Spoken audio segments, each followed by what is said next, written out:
ও কি পাগল হয়ে গেল, ও কি সুস্থ হবে, কিভাবে হলো, কেন হলো, আমরা বুঝতে পারছি না। সিমটমস কি ছিল? খুলে দেখছি রাতে যেমন জামা কাপড় পরে শুয়েছিল সেই রকমই জামা কাপড় পরে ওয়াশরুমে টান টান শুয়ে রয়েছে এবং ওর গায়ে শাওয়ারের জল পড়ছে। আমি ওনাকে ডিরেক্ট এই কোশ্চেনটাই করলাম যে আপনার হাজব্যান্ড ছাড়া আপনি কতজনের সাথে সম্পর্ক করেছেন? বলছে আমি জানি না, আমি কাউন্ট করে বলতে পারবো না আমি স্বামী ছাড়া আর কতজনের সাথে সম্পর্ক করেছি। আনকাউন্টেবল। বলছে এত সুন্দর ফিগার তোমার মানুষকে দেখাবে না তো ঢেকে রাখবে নাকি? কি কথাবার্তা! সবসময় যে 1:1 মানে একজনকে আনছে এটা না, এমনও হয়েছে 2-3 জনকে একসাথে নিয়ে এসেছে, ফোরসাম করিয়েছেন। এবং সেই দেওর মানে আমাকে পুরো নগ্ন করে ফটোশুট করলো। পূর্বে যারা যৌনকর্মী ছিল তাদের স্পিরিটকে ডাকা হয় এবং মাথাটা তুলে আমাদের নিজের মাথার উপরে রাখতে হবে এবং ওই রক্তটা দিয়ে কিন্তু পুরো স্নান করতে হবে আমাদেরকে। কি বলছো? এবং বলেছে 5 ঘন্টার জন্য আমি তোমাকে টাকা দিচ্ছি, 5 ঘন্টা তোমার বউ আমার। বলছে হ্যাঁ ঠিক আছে। তো ওই লোকটা আমাকে বেল্ট দিয়ে মারছে, সারা গায়ে সিগারেটের ছ্যাঁকা দিচ্ছে, ছুরি দিয়ে আমার শরীর কেটে দিচ্ছে, তারপরে দেখছে যে আমার যৌনাঙ্গতে বোতল ঢুকিয়ে দিচ্ছে। এই সব দেখেও বলছে এত অত্যাচার করছো কেন ওর উপরে? হোয়াট ইজ আ সিজিল, মানে সিজিল কি হয়? 2026 আসছে, কোন মূলাঙ্কের কি হতে পারে সেটা একটু জানতে চাই। কৌস্তবের আড্ডাতে আপনাদের সকলকে ওয়েলকাম জানাচ্ছে আমি কৌস্তব, আর আজকে আমাদের সাথে থাকছেন মৌমিতা গাঙ্গুলি। আজকের এই পডকাস্টটা আপনারা শেষ অবধি দেখুন এবং শেষ অবধি শুনুন। এমন অনেক কিছু আপনাদের সামনে আসবে যেটা আমার মনে হয় সবার সামনে আসা প্রয়োজন। অনেক মেয়ে রয়েছেন যারা অনেক কিছু শিকার হন, বাট তারা বিভিন্ন কারণে সেগুলোকে সামনে আনতে পারেন না। তারা নিপীড়িত হন, তারা ভেতর থেকে অন্তর থেকে হয়তো মৃত্যুসম যন্ত্রণাও ভোগ করেন। আজকের এই এপিসোডটা খুব কাছের একটা এপিসোড। আপনারা কোথা থেকে দেখছেন আজকের এই এপিসোড কমেন্ট করে জানান। ভিডিওটা অবশ্যই সবার সাথে কিন্তু শেয়ার করবেন। আমি আবারও বলছি, সাবস্ক্রাইব করে বেল নোটিফিকেশন অন করে নিন, কারণ আপনাদের এই কৌস্তবের আড্ডা পরিবারে 1.5 লক্ষ সাবস্ক্রাইবার আমরা পূরণ করে ফেলেছি। তাহলে চলুন শুরু করছি কৌস্তবের আড্ডার মারাত্মক একটা পডকাস্ট। আর আজকে আমাদের সাথে আছেন মৌমিতা গাঙ্গুলি। চলুন শুরু করা যাক। একটা প্রশ্ন আমাকে লোকজন, আমাদের সাবস্ক্রাইবার, আমাদের অডিয়েন্স বারবার করে, সেটা হচ্ছে কৌস্তবের আড্ডাতে মৌমিতা গাঙ্গুলি কবে আসছে। আর আজকে কৌস্তবের আড্ডাতে আমাদের সাথে রয়েছেন Moumita Ganguly. Hello Moumita di, welcome to কৌস্তবের আড্ডা। তোমাকে চেনাই যাচ্ছে না। বেশিরভাগ ক্ষেত্রে আমাকে যেটা মানুষ বলে সেটা হচ্ছে, অনেকে তোমার নাম হয়তো বলতে পারে না, কিছু কিছু জন তারা বলে ব্ল্যাক ড্রেস পরে ডেভিল অ্যান্ড স্যাটানিজম নিয়ে একজন দিদি কথা বলেন, তার সাথে কিভাবে যোগাযোগ করবো বা কিছু।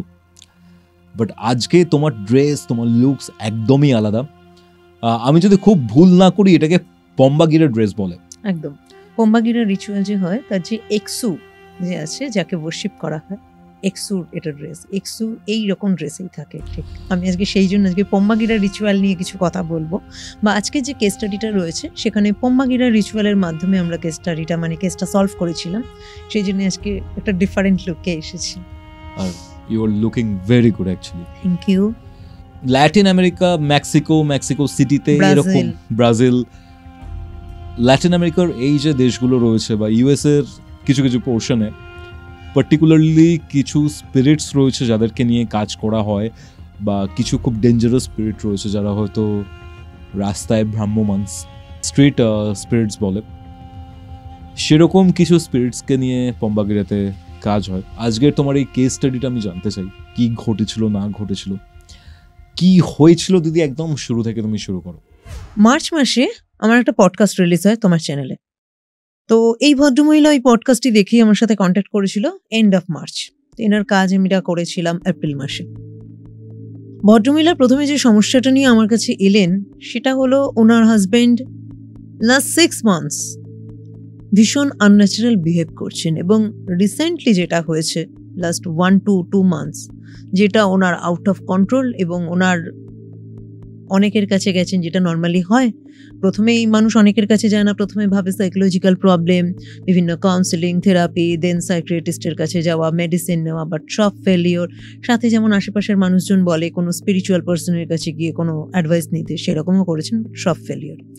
লাস্ট 1 to 2 months ভদ্রমহিলা বলছেন আমি বুঝতে পারছি না যে এই মানুষটা মানে কি হলো, ও কি পাগল হয়ে গেল, ও কি সুস্থ হবে, কিভাবে হলো, কেন হলো, আমরা বুঝতে পারছি না। সিমটমস কি ছিল?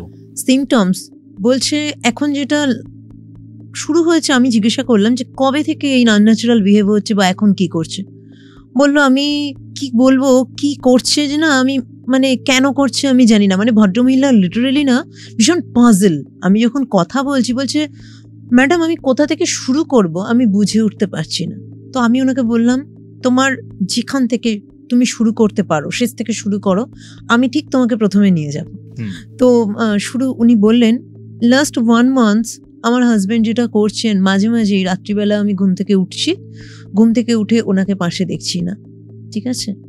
এবং এটা লাস্ট জানুয়ারিতেও একবার হয়েছে, জানুয়ারি, এটা মার্চ, তো জানুয়ারি শীতেও এটা হয়েছে, জানুয়ারির এন্ডে, তখনও তো ভালো ঠান্ডা থাকে। রাতের বেলা আমি উঠেছি, দেখি উনি পাশে নেই। কোথায়? অনেক সময় হয়েছে কি হয়তো এদিক ওদিক কোনো ঘরে রয়েছে, ওর বই পড়ার স্বভাব রয়েছে, হয়তো বই পড়ছে বা কিছু করছে। তো আমি সেজন্য উঠলাম যে দেখি কোথায় রয়েছে। রাত 2:30 থেকে 3টের মধ্যে এই সিমটমটা প্রচণ্ড দেখি আমি। কি সেটা? বলছে একদিন এমন হলো, তখন জানুয়ারির এন্ড, আমি উঠেছি, সারা ঘরে দেখছি কোথাও নেই। সাডেন আমি দেখছি ওয়াশরুম থেকে শাওয়ারের জল পড়ার আওয়াজ আসছে। কি হলো? এখন ওয়াশরুমে শাওয়ার এই ঠান্ডার সময়তে কল খোলা হতে পারে ওয়াশরুম গেলে, বাট শাওয়ার খুলে এখন কি করছে? বাথরুমের দরজাটা দেওয়া ছিল না, খোলা ছিল। খুলে দেখছি রাতে যেমন জামাকাপড় পরে শুয়েছিল সেই রকমই জামাকাপড় পরে ওয়াশরুমে টান টান শুয়ে রয়েছে, এবং ওর গায়ে শাওয়ারের জল পড়ছে। বলে আমাকে বলছে দিদি তুমি ইমাজিন করো 28 জানুয়ারি ছিল সেদিন, সেই সময় কতটা ঠান্ডা থাকে, শাওয়ারের জল প্রচণ্ড ঠান্ডা, ওই জলের মধ্যেও শুয়ে রয়েছে। ওকে টেনে টেনে, মানে ও কিন্তু ঘুমিয়ে নেই, এমন নয় যে সেন্সলেস হয়ে গেছে, ওইভাবেই ও রয়েছে। ওকে ডাকছি, কোনো সাড়া নেই, কোনো রকমে ডেকে তুললাম, ঠিক আছে। বলছে নিচে আমাদের দোতলা বাড়ি, আমার শ্বশুর শাশুড়ি বয়স্ক ভদ্রলোক ভদ্রমহিলা, তারা আমাদের পাশের রুমে থাকে, তাদের আমি এই ঠান্ডার মধ্যে কি ডাকবো, তারা অলরেডি পাজল ছেলেকে দেখে। বলছে শেষে ফোন করে আমাদের নিচের ফ্লোরে, মানে ফার্স্ট ফ্লোর যেটা, ফার্স্ট ফ্লোর গ্রাউন্ড ফ্লোরটা আমাদের রেন্টে দেওয়া, ওনাদেরকে ডেকে আমি মানে টয়লেট থেকে ওনাকে রুমে আনি, কারণ একা ওনাকে, উনি ওয়াশরুমে ওইভাবে রয়েছেন, আমার তুলতে পারছি না একা আমি। তো ওইভাবে কোনো রকম এনে বেডে শোয়ানো হয়। কিন্তু এই জিনিসটা প্রথম একদিন, তারপরে এখন ফ্রিকোয়েন্টলি হচ্ছে। আর কি সিমটম? সারাদিন কোনো কথা নেই, খাচ্ছে না, দিনের বেলা নর্মালি স্নান করে মানুষ, স্নান করছে না, চুল আঁচড়ানো, চুলে মাথায় যেটা হয় না নর্মালি শ্যাম্পু করা, অয়েল করা, কিচ্ছু নেই। অদ্ভুতভাবে আমাকে দেখছে, মাঝে মাঝে আমাকে চিনতেই পারছে না, আমাকে বলছে আপনি কে। মাঝে মাঝে খুব ভায়োলেন্ট হয়ে যাচ্ছে। ঘরে আর একটা জিনিস, আমি কোনো মিরর রাখতে পারছি না। কেন? মিরর দেখলেই ভেঙে দিচ্ছে, কেন কোনো রিজন নেই। ও যে কি দেখছে, কেন কি হচ্ছে, ওর রাগ হচ্ছে, যা পারছে ও মিররের দিকে, এমন হয়েছে ঘরে তালা ছিল, লোহার তালা থাকে, ওই ছুঁড়ে মিররের দিকে ছুঁড়েছে, মিরর পুরো চূর্ণ বিচূর্ণ। বলছে আমার আলমারির সাথে মিরর ছিল, অনেকেরই থাকে স্টিল আলমারির সাথে, ওই সেই মিররও ভেঙে দিয়েছে। বলছে আমার ঘরে এখন কোনো বড় মিরর নেই, আমার প্রয়োজনের জন্য আমি সেটাকে ঢেকে আলাদা লুকিয়ে রাখি, ঠিক আছে। অনেকের কাছে গেছি, কিছু হয়নি।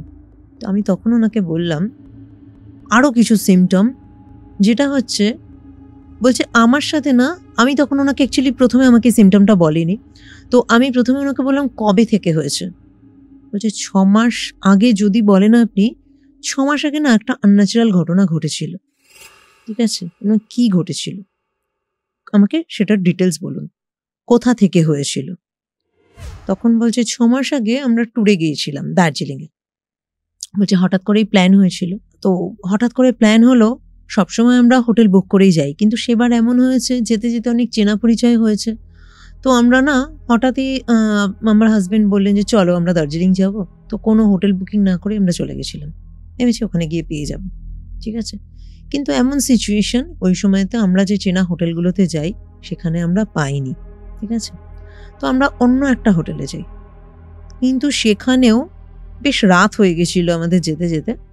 আর সেখানেও তখন গেলাম, প্রথমে আমাদের যে ইয়ে থেকে যারা ইয়ে করে রিসিভ করে, তো ওখানে গিয়ে আমাদের বললো কোনো রুম নেই, ঠিক আছে।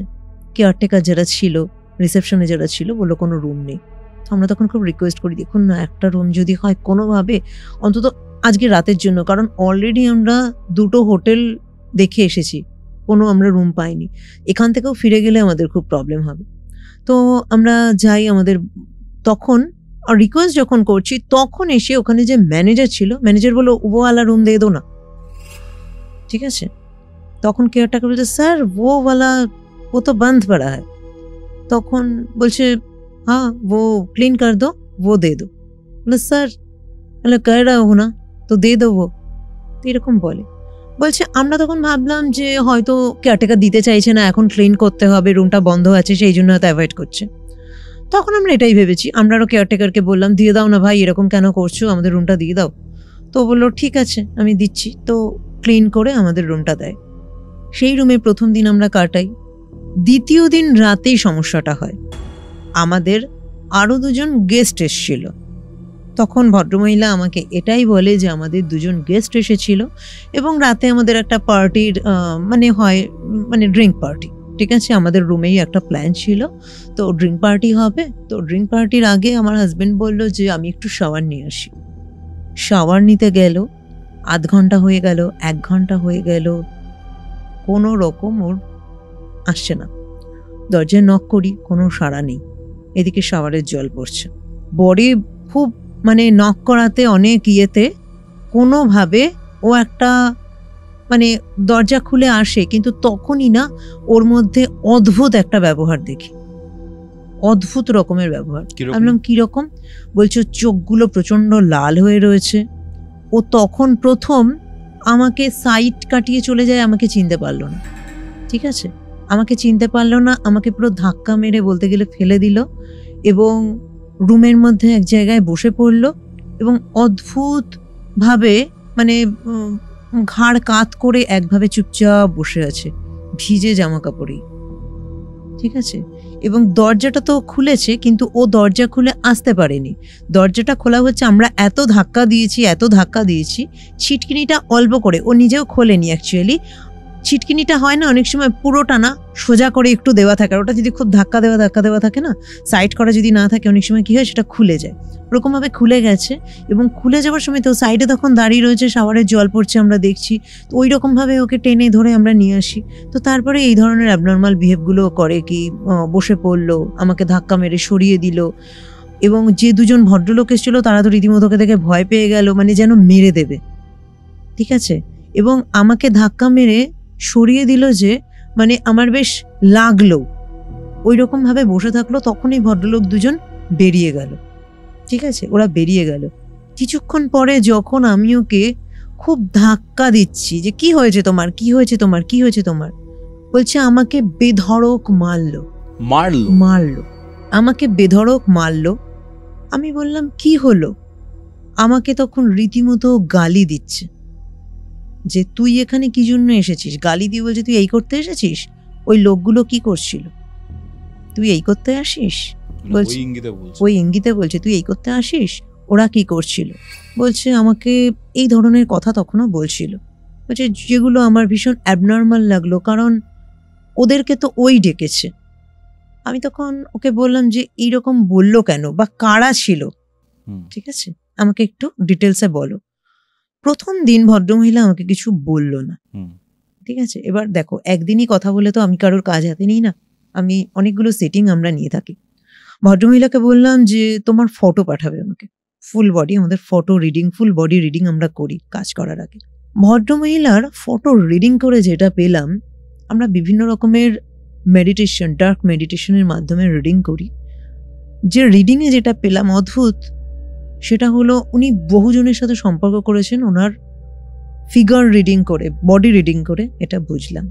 বাট উনি নিজে আমাকে কিছু বলেননি। পরের দিন আবার ওনার সাথে কথা বলার টাইম ছিল, আমি ওনাকে ডিরেক্ট এই কোশ্চেনটাই করলাম যে আপনার হাজবেন্ড ছাড়া আপনি কতজনের সাথে সম্পর্ক করেছেন? দেখুন, একটা সমস্যা নিয়ে আপনি এসেছেন, আপনি ভাবছেন আপনার হাজবেন্ডের ওপর পজেসিং হয়েছে, শুধু এইটুকু। বাট আমাকে এই প্রবলেমের সোর্স জানতে হবে। প্রবলেমটা আপনি একটা সোর্স ভাবছেন, বাট আদৌ যে সেটা বা অন্য কিছু আমাকে জানতে হবে। তো আমাকে সমস্তটা, কিন্তু আপনি যদি প্রবলেমটা রিয়েলি সলভ করতে চান আমাকে ডিটেলসে বলুন।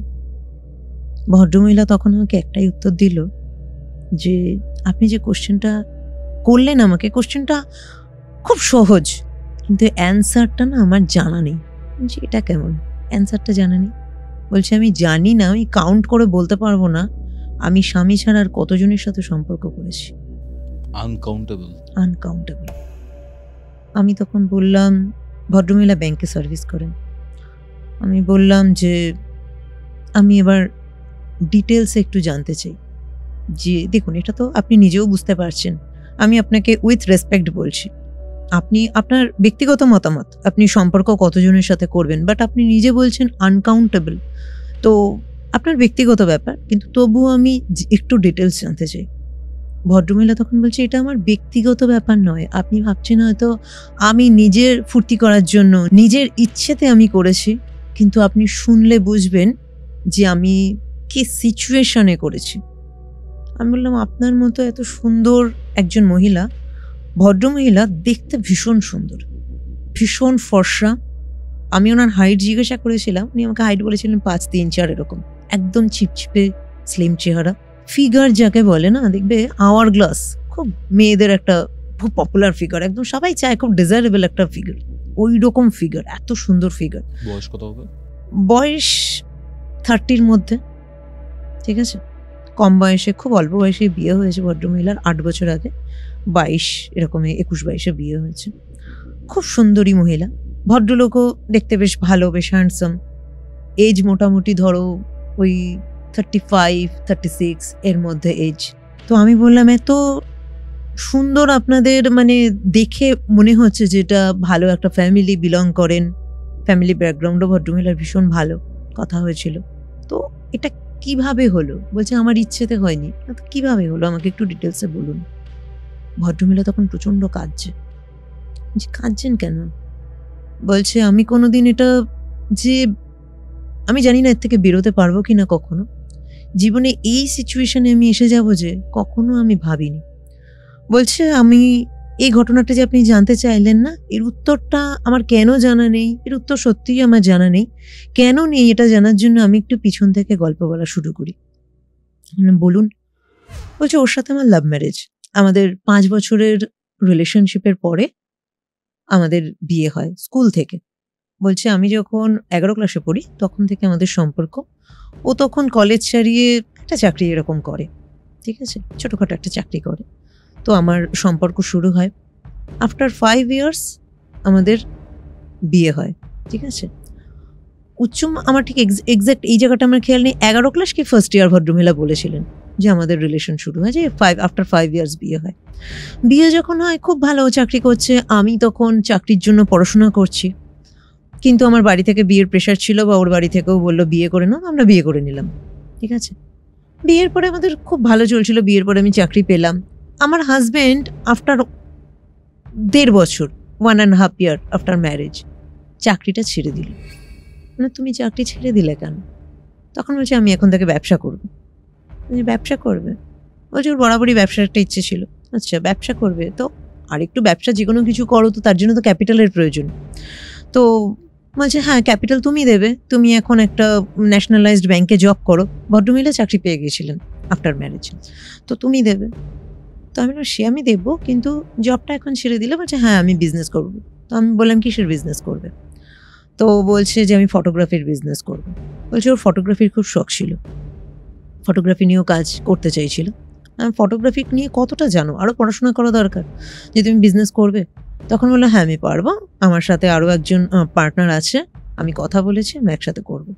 আর বাড়িতেই একটা স্টুডিও বানিয়ে নেব। ঠিক আছে, করুক। তো আমি লোন করে যা একটা স্টুডিও বানানোর যে ইনফ্রাস্ট্রাকচার, যতটুকু আমার পক্ষে পসিবল, ক্যামেরা খুব ভালো কোয়ালিটির একটা ক্যামেরা, সব কিছু আমি অ্যারেঞ্জ করে দিলাম, ওকে করলো। কিন্তু আফটার 6 মান্থসও দেখলাম ফটোগ্রাফি নিয়ে সেরকম কিছুইও করছে না। এত কিছুর পরে সেরকম কিছুইও করছে না। তো আমি ওকে তখন বললাম যে তুমি যে ফটোগ্রাফি নিয়ে কাজ শুরু করবে, আমি এতটা তোমার জন্য এফোর্ট দিলাম, তো তুমি কি করছো? তখন দেখলাম এটা বিয়ে হয়ে গেছে, কিন্তু তখন ভদ্রমহিলা বলছে তখন আমি অলরেডি প্রেগনেন্ট 6 মান্থসের। আমি বললাম দেখো সামনে একজন আসছেও আমাদের মধ্যে, তো তুমি সিরিয়াসলি কিছু করো। তখন ভদ্রলোক বলেছে যে তুমি কি টাকা দিয়েছো বলে তুমি কি এখানে ছড়ি ঘোরাবে? তুমি টাকা দিতে পারো, বউয়ের মতো থাকো, আমার বিজনেসে তুমি নাক গলাতে আসবে না। অদ্ভুত রকমের একটা আচরণ পেলাম। বলে তারপরে না নিজেরই বলতে একটা সেলফ রেসপেক্টে বাঁধলো। বলছে আর কিছু মাস পরে, 3 মাস পরে আমার ডেলিভারি হলো, দেন বাপের বাড়ি ছিলাম। 2 মাস পরে আমি ফিরে এলাম।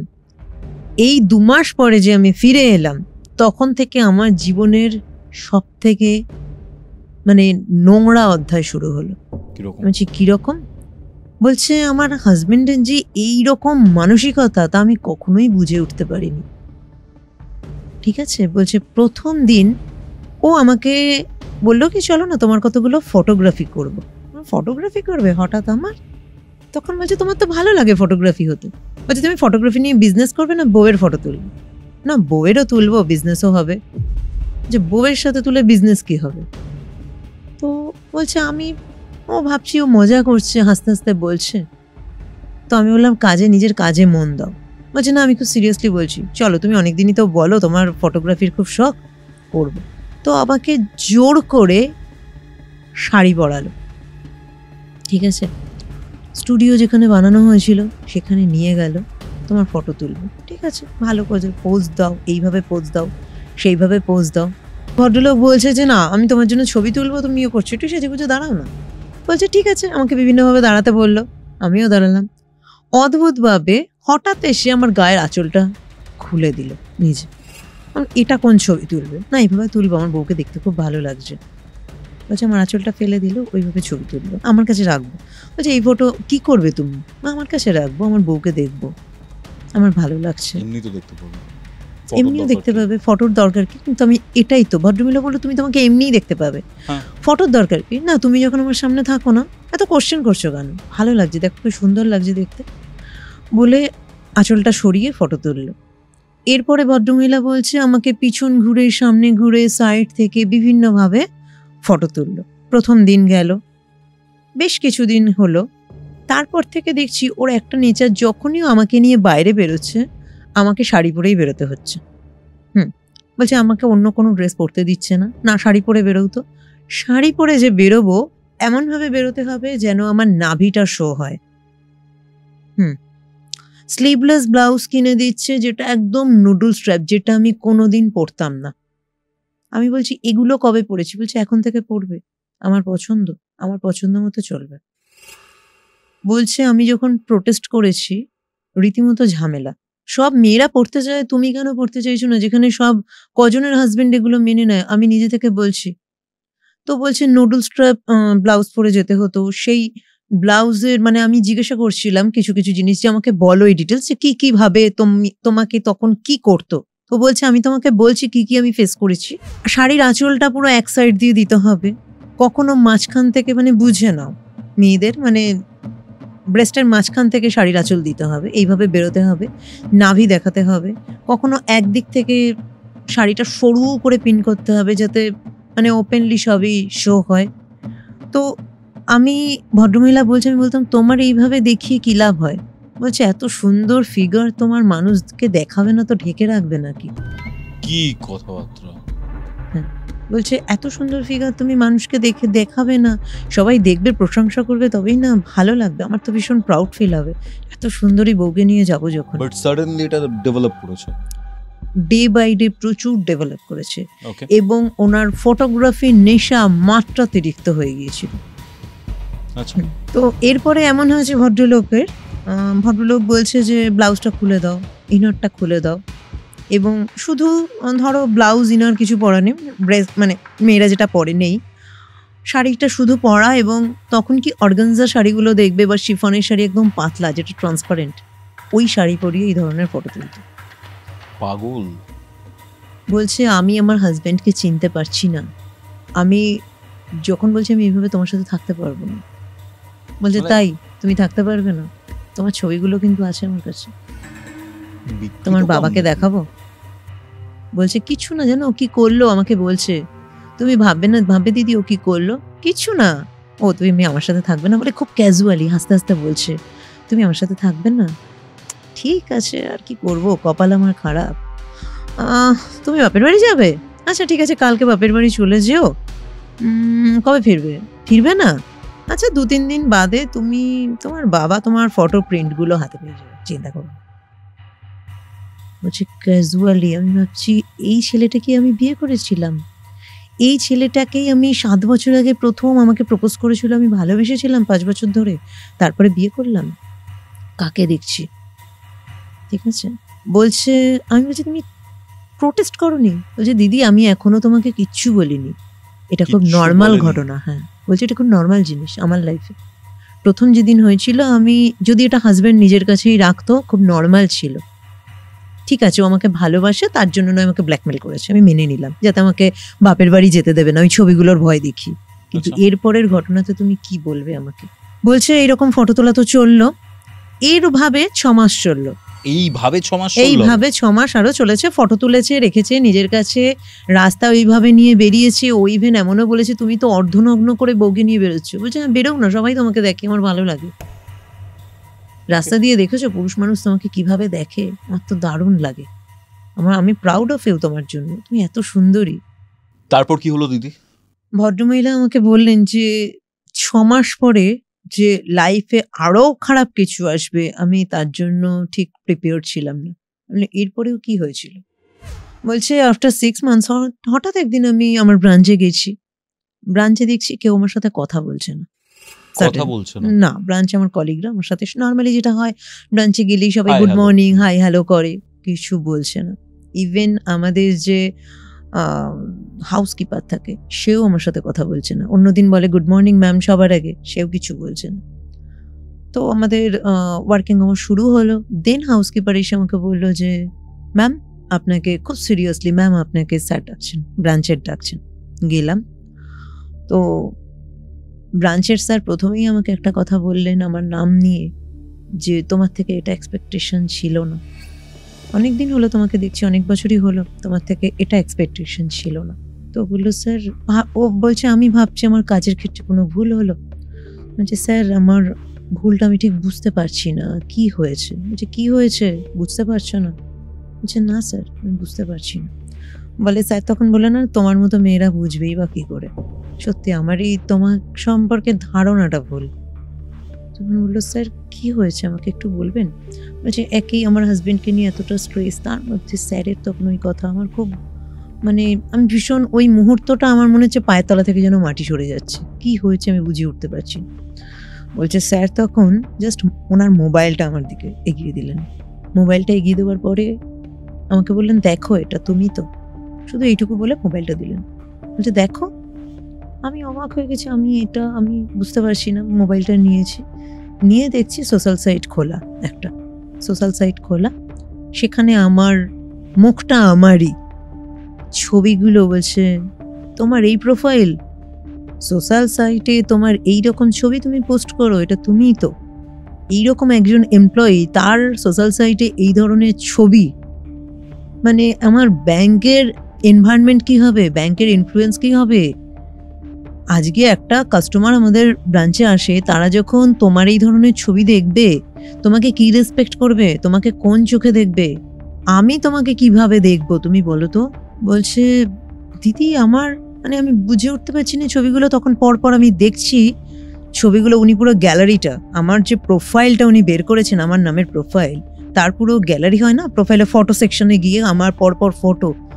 আমি তখন ভাবছি যে লাস্ট 1 ইয়ার ধরে আমার হাজবেন্ড যে ফটোগুলো আমার তুলেছে সেই সব ফটোগুলো তো এখানে রয়েছে। কি বলছো? একদম তাই। বলছে পুরো নগ্ন ছবি এখানে নেই, কিন্তু শাড়ি পরে শাড়ি মাঝখান থেকে দেওয়া, শাড়ির আঁচল ছেড়ে দেওয়া, পুরো ওই রকম যা যা ছবি যতটা দেওয়া যায়, সোশ্যাল সাইট রেস্ট্রিক্ট হয় না, সমস্ত ছবি দেওয়া। এবং আমার প্রোফাইল তাতে একটা খুব উত্তেজনামূলক একটা বায়ো দেওয়া, উত্তেজনামূলক মানে সেক্সুয়াল একটা বায়ো দেওয়া, যাতে সবাইকে প্রভোক করা সেক্সুয়ালি ওই বায়োতে। ঠিক আছে, এইরকম একটা বায়ো দেওয়া রয়েছে। আর পুরো আমার প্রোফাইল, আমি স্যারকে বললাম, স্যার এটা আমার প্রোফাইল না, আমার কোনো ফেসবুক প্রোফাইল নেই। যে তোমার প্রোফাইল নেই, তাহলে এটা কি? বলছে আমার কাছে কোনো উত্তর নেই। আমি বুঝতে পারলাম তখন কি হয়েছে, নিশ্চয়ই আমার হাজবেন্ড করেছে, কারণ এই ছবিগুলো দেখে আমি বুঝলাম ছবিগুলো তো ওই তুলেছিল আমার। তখন আমি বুঝলাম, এবার আমি স্যারকে এটা বলতে পারছি না যে আমার হাজবেন্ড এই প্রোফাইলটা বানিয়েছে, এটা আমি কি করে বলবো। শুধু স্যারকে বললাম, স্যার কেউ আমার ছবি মানে এডিট করেছে, এটা আমার প্রোফাইল নয়। স্যার আমাকে বললেন 7 দিন সময় দিলাম, তোমার প্রোফাইল যদি না তুমি যেমন করো হোক বন্ধ করো। এবার যে করেছে তার এগেনস্টে কেস করবে, তাকে খুঁজে বেড়াবে না কি করবে, বন্ধ করো, যেভাবে করো। না হলে আমি বাধ্য হব হায়ার অথরিটিকে তোমার ট্রান্সফার করে দেওয়ার জন্য, আমি এই ব্রাঞ্চে তোমাকে রাখতে পারবো না। বলছে, বাড়িতে গেলাম, হাজবেন্ডকে বললাম এটা কি। হাজবেন্ড তখন বলছে, তুমি কোথা থেকে পেলে? হাজবেন্ড তো জানে আমার কোনো সোশ্যাল সাইটে প্রোফাইল নেই, আমি থাকি না সোশ্যাল সাইটে। ও নিজের মতো করে প্রোফাইল খুলেছে আমার নামে, নিজেই অপারেট করছে। আমি তুমি অপারেট করো? বলছে না মানে আমি কেন করতে যাবো, আমি করি না। বলছে না মানে আমি কেন করবো না মানে কি? বলছে তখন আমার নর্মালি আমার প্রচন্ড রাগ হয়েছে ওর ওপরে। তো আমি তখন ফটোগুলো দেখে বলছি, এগুলোই তো তুমি তুলেছিলে। তখন আমাকে বলছে, কুল বেবি কুল, কি হয়েছে বলো তো, মাথা ঠান্ডা করো। তখন আমি যখন বললাম ব্রাঞ্চের কথা, তখন বলছে তোমার ওই ব্রাঞ্চের বুড়ো অনেক কিছু বলেছে, ধরো না তো ওর কথা। তখন বলছে আমি একটা কাজ করি। তখন হচ্ছে তুমি জব ছেড়ে দাও, আমার কাছে তোমার জন্য অনেক ভালো প্রপোজাল আছে। আচ্ছা মানে? বলছে জানো তো তোমাকে দেখে মানে ফেসবুকের বেশ কয়েকজনের ভীষণ পছন্দ হয়েছে, এবং তারা কিন্তু তোমার সাথে জাস্ট কথা বলে তোমাকে লামসাম অ্যামাউন্ট দিতে চায়, জাস্ট তোমার সাথে কথা বলবে, প্লিজ বলো। বলছে আমি পারবো না, আমি পারবো না। বলছে প্লিজ একটু বলো, প্লিজ বলো। তুমি তো জানোই, না হলে আমি কিন্তু খুব ভালো না, আমি কিন্তু খুব খারাপ, প্লিজ বলো। তোমার আরো ছবি, তোমার অনেক ছবি কিন্তু আছে, দেখো আমি কিন্তু সেগুলো পোস্ট করিনি, ঠিক আছে, আমি কি সেগুলোও করে দেবো? তারপর তোমার ব্রাঞ্চের তো এখানে এমনিও রাখবে না, আর কোথায় পাঠাবে তোমাকে তার ঠিক নেই, তখন জব করতে পারবে? ঠিক আছে, তুমি যদি আমার কথা শোনো, আমি একটা কাজ করব, এই প্রোফাইল নেমটা আমি চেঞ্জ করে দেবো, আর যেগুলোতে তোমার ওই ফেস আছে আমি ওগুলো ডিলিট করে দেবো, তুমি কথা বলো। বলছে ঠিক আছে, কথা বলবো, ঠিক আছে। বলছি সেই প্রথম শুরু হলো অন্য কেউ তাদের সাথে বিভিন্ন সেক্সুয়াল টপিকে আমার সেক্স টকিং করতে হবে, তারপরে সেটা এবং হাজবেন্ডের অ্যাকাউন্টে সেই টাকা আসতো, আমাকে দেখাও তো, দেখো তুমি 8 ঘন্টা গল্প করলে 10,000। কি বলছো দিদি, কি বলছো? তারপরে ভিডিও সেক্স এরপরে শুরু হলো, এবং আমি যাতে অন্য কিছু না করি, আমার সামনে হাজবেন্ড বসে থাকতো যে তুমি করো। বলছে তুমি তোমার সামনে বসে আমি অন্য কেন, আমি থাকলে অসুবিধা আছে? করো, কোনো অসুবিধা নেই, আমি পারমিশন দিচ্ছি তো। যদি তুমি 15 মিনিট কাউকে তোমার শরীর, এইভাবে ভদ্রমহিলাকে বলেছে, তুমি তোমার শরীরটা দেখিয়ে যদি 15 মিনিট, তোমাকে তো কিছু করছে না, তুমি ফোনের ওপারে থাকবে, সে ওপারে তুমি এপারে, 15 মিনিট তুমি যদি কাউকে দেখিয়ে তোমার 40,000 ইনকাম হয়, তো কি অসুবিধা আছে? আজকের দুনিয়াতে টাকার প্রয়োজন, বোঝো। বলছে ভীষণ কুল মাইন্ডের ছেলে, ও কখনো চিৎকার করে না জানো তো, কিন্তু আস্তে ভাবে এমন ভাবে কথা বলবে না, তোমার রক্তও ঠান্ডা করে দেবে। না হলেই তাহলে কি আমি, দেখো তুমি যদি কথা না বলবে, প্রোফাইল নেমটা কিন্তু তোমার নামে আছে, তোমার নামে প্রোফাইলটা আর একটা নতুন প্রোফাইল খুলতে কিন্তু আমার টাইম লাগবে না। তোমার ছবি দিয়ে একটা প্রোফাইল খুলবো, তারপরে আমি তোমার বাবাকে গিয়ে বলছি যে দেখুন আপনার মেয়ে কি নোংরামো শুরু করেছে, কি প্রমাণ দেবে? প্রোফাইলটা তো তোমার নামে, আর তুমি তো পুলিশের কাছে যায়নি? মেয়েটিকে আমি বললাম, তুমি পুলিশের কাছে যাওনি? বলছে আমি পুলিশের কাছে যাব, স্টেপ নেব, আমার ফ্যামিলি আমাকে সাপোর্ট করবে না। ফ্যামিলি যদি আমাকে সেভাবে সাপোর্ট করতো তাহলে তো আমি অনেকদিন আগে বাড়িতেই চলে যেতাম। আর ফাইন্যান্সিয়ালি আমার বাবা মার সেই জায়গাটা নেই। দাদা বৌদি আছে, দাদা বৌদি আমার মতো মেয়ের এই বোঝা নেবে না, কারণ এমনিতেই দাদা বৌদি আমাকে খুব একটা হয় না, পছন্দ করে না। জব তো করতো মেয়েটা। মেয়েটা জব করতো, কিন্তু জবেও আমি একা বাঁচতে পারবো না। আমি বললাম তুমি একটা জব করো, একা তো ইজিলি বাঁচতে পারতে। বলছে আমার পক্ষে পসিবল নয়, কারণ আমার ফ্যামিলি ব্যাকগ্রাউন্ড, বলছে আমার ফ্যামিলি ব্যাকগ্রাউন্ড এমন, সেখানে ডিভোর্স নেই, ডিভোর্স আমি দিতে পারবো না। আমার বরকে ছেড়ে যাওয়া মানে আমার বাবা মার রাস্তাও বন্ধ করে দেওয়া। একটা কথা আমি হয়তো বাবা মাকে যদি বলতাম যে আমার হাজবেন্ড এরকম সাইকো, এটা তো সাইকো, তো সাইকো, তাহলে আমি জানি না কি হতো, আমার বাবা হয়তো হার্টফেল হয়ে যেত, মায়ের শরীর অসুস্থ হয়ে যেত, মায়ের স্ট্রোক হয়ে যেত, মা হাই প্রেশারের রুগী। আমি কি করে স্টেপ নেব, আমি কি করব, আমি জানি না, আমি সত্যি জানি না। আর আমি না কাউকে কখনো বলতে পারিনি আমি যে তুমি স্ট্যান্ড নিতে পারোনি, আমি ওকে বলেছিলাম, বলে হয়তো আমি পারিনি। মেন্টাল ব্লকেজ, কিছুটা মেন্টাল ব্লকেজ। অ্যাকচুয়ালি দেখো, মানুষ তখন একটা স্টেপ নিতে পারে যখন তার না একটা জন সাপোর্ট থাকে। মেয়েটার সাপোর্টে কেউ ছিল না। মেয়েটার বাড়ি থেকে ছোটবেলা থেকে একটা জিনিস বোঝানো হয়েছিল, বিয়ে হবে, ডিভোর্স বলে কিছু হয় না। তুমি একটা উচ্চ বংশজাত মেয়ে, ব্রাহ্মণ পরিবারের একটা মেয়ে, এবং মানে কলকাতার খুব অভিজাত একটা পরিবারের, মানে অভিজাত বললে ভুল, অভিজাত না, খুব ট্র্যাডিশনাল একটা ফ্যামিলি, মানে ফ্যামিলির আভিজাত্য আছে একটা, পয়সায় আভিজাত্য না থাকলেও হয় না, ফ্যামিলির একটা গ্লোরি আছে। বলছে আমার বাড়িতে ডিভোর্স হবে না, আমি বাপের বাড়ি যাব, এই জিনিসগুলো বলে আমার মা অসুস্থ হয়ে যাবে, আমার মায়ের হয়তো স্ট্রোকই হয়ে যাবে, দাদা বৌদি দায়িত্ব নেবে না। বলছে চাকরি করলেও আমার অতটাও ক্ষমতা নেই কি আমি একা পুরো লড়বো, কারণ আমি একা হয়ে যাব। আমি হাজবেন্ডকে অনেক বোঝাতাম, জি ঠিক আছে এটা লাস্ট টাইম, আর না, কিন্তু ও শুনতো না, ওর টাকার নেশা চেপে গেছিল। এরপরেও ভদ্রমহিলা বলছে, দিদি তোমাকে আমি এখনো আরো নোংরা কিছু বলিনি যেগুলো আমার সাথে ঘটেছে। আমি বললাম এরপরে কি ঘটলো? বলছে ফিজিক্যালি লোকজন নিয়ে চলে এলো বাড়িতে, তোমাকে সেক্স করতে হবে। কি হয়েছে অসুবিধা? তোমার হাজবেন্ড যেখানে বলছে কি হয়েছে? এবং এই আমার যে বাচ্চা হলো, এরপর থেকে কিন্তু আমার বাচ্চা হয়েছে, আমার হাজবেন্ডের সাথে আমার শেষ শারীরিক সম্পর্ক হয়েছে, তারপর থেকে কিন্তু আমার হাজবেন্ডের সাথে কোনো সম্পর্ক হয় না। কিন্তু ও নিয়ে আসে এবং যাতে আমাকে রীতিমতো সামনে কিন্তু বসে থাকে সোফাতে সামনে বসে থাকে, এবং ও যে আমার সাথে অন্য পুরুষরা, এবং একজনকেই সবসময় যে 1:1 মানে একজনকে আনছে এটা না, এমনও হয়েছে 2-3 জনকে একসাথে নিয়ে এসেছে, ফোরসাম করিয়েছে আমাকে, কারণ ওখানে হাই ভ্যালু পেয়েছে। কি অবস্থা! 1 আওয়ারে যদি 1 লাখ পাওয়া যায় কি অসুবিধা আছে?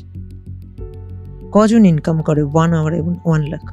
বলছে আমি দেখতে খুব সুন্দরী, তোমার মতো এত সুন্দর ফিগার কতজনের আছে বলো তো, সবাই তো তোমাকে পেতে চায়। আমি তো আছি তোমার, তুমি তো আমার জন্য আছোই, কিন্তু এই শরীরটা দেখিয়ে যদি একটু ইনকাম হয় তাতে মন্দ কি? কেউ কি দেখতে চাইছে? টাকার গায়ে জানো তো কোনো খারাপ লেখা থাকে না। বলছে আস্তে আস্তে আমি আর প্রতিবাদের তো ভাষাই হারিয়ে ফেললাম। আরও জিনিস যেটা হলো, এরকম তো লেগেই থাকতো, এবং কোথা থেকে এরকম মানুষেরও কন্ট্যাক্টও পেয়ে যেত, বিভিন্ন বাইরের ট্যুর অ্যারেঞ্জ করতো, এবং সেখানেও লোক নিয়ে আসতো। ঠিক আছে, যে ঘটনাটা ঘটেছিল ওখানে আমি তখন আমাকে বলছে যে 2জন গেস্টের কথা বলেছিলাম, 2জন গেস্ট এসছে, অ্যাকচুয়ালি গেস্টও এনেছিল, ওখানে আমাকে ওই 2জনের সাথে থ্রিসাম করতে হতো, কিন্তু সেদিন সেটা ওর এই আনন্যাচারাল বিহেভিয়ারের জন্য আর হয়নি, ওনারা 2জন ভয় পালিয়েছে। ওর বিহেভিয়ার এমন চেঞ্জ হয়ে যায়, সাডেন ও বেরিয়েই আমাকে মারতে শুরু করে, চুপচাপ থাকে, এরা কারা, আমাকে গালিগালাজ করতে শুরু করে, এদের কেন ডেকে এনেছো, তাদের মারতে ধরতে যায়, তাই জন্য তারা চলে গেছে। কিন্তু মিডিলে যে জিনিসটা হলো, এরপরে ও আমার এক দেওরকে আনলো আরও ভালো করে ফটোশ্যুট করার জন্য, এবং সেই দেওর মানে আমাকে পুরো নগ্ন করে ফটোশ্যুট করলো। বললাম দাদার কথার প্রতিবাদ করেনি কিছু, বলে প্রতিবাদ, তখনই আমাকে বললো প্রতিবাদ, বলতে পারো ওর খুব মজা হয়েছে হয়তো, প্রতিবাদ তো করেইনি, ও আমাকে পুরো নগ্ন করে ফটোশ্যুট করেছে। ঠিক আছে, সামনে পিছনে গায়ে জল ঢেলে, ঠিক আছে, এইরকমভাবে। কেন? বলছে আমার হাজব্যান্ডের ইচ্ছে ছিল বিদেশের বোধহয় কোনো একটা সাইট আছে, সেই সাইটে বিভিন্ন রকমের পর্ন সাইটও হয়, সেসব সাইটে বোধহয় এসব ফটো টটো দেওয়া যায় বা ভিডিও দেওয়া যায়, সেইখানে ওই সমস্ত দেবে। এবং আরও একটা সাইটেরও খোঁজ পেয়েছিল, যেটা আমাকে বলেছে যে ওরা ওখানে না ওদের পার্টি হয়, ঠিক আছে, এবং ওই পার্টিতে খুব মানে ওই লিঙ্গারি টাইপের ড্রেস পরে সার্ভ করতে হয়। এবং অস্ট্রেলিয়ান একটা এরকম কোম্পানি আছে না, আমি ডিটেলসে জানি না, আমার ভদ্রমহিলাও বলছে যে আমি ডিটেলসে খুব বেশি জানি না, লাস্ট আমাকে বলেছে। তো ওখানে আমি চেষ্টা করব তোমার এই ফটোগুলো পাঠিয়ে, যদি হয়। যে ওখানে আমি এই কাজ করব? বলছে প্রচুর ডলারে টাকা দেবে, বলছে 5 বছর একটু কষ্ট করো, তারপর আমরা, তুমি কি চাও না সাউথ কলকাতাতে আমাদের একটা ফ্ল্যাট হোক, আমরা একটা ফরেন ট্যুর করি, তুমি কি চাও না আমরা একটা লাক্সারিয়াস লাইফ লিড করি? বলছে লাক্সারি অবশ্যই চাই, তুমি যদি ভালো করে পরিশ্রম করো, তুমি যদি কাজ করো তাহলে হবে। বলছে কাজই তো করছি, আমার ঘরে এত সুন্দর মডেল থাকতে আমি অন্য মডেলের ফটো কেন তুলতে যাব, তাই না? বলছে এই ফটোশ্যুটটা হলো, এবং এরপরে যে ওই কোম্পানি ওয়েবসাইটে দেখেছিল এই ধরনের ওর প্ল্যান ছিল, যে যেখানে এই কাজটা এগোয়নি, তার আগেই ওই ট্যুরটা হয়েছে, এবং ওই ট্যুরেও দুজনকে এনেছিল, ঠিক আছে, এবং ওই দুজনের সাথে রিলেশন করতে হতো, কিন্তু মাঝখানে এই ঘটনাটা ঘটে, তারপরে এই প্রবলেম, মানে এই জিনিসটা লাস্ট 6 মান্থস বন্ধ আছে, কারণ এখন তো নিজের ইয়েতেই নেই, নিজের হুশেই নেই, নিজের সম্বিতেই নেই, এইটা বন্ধ রয়েছে।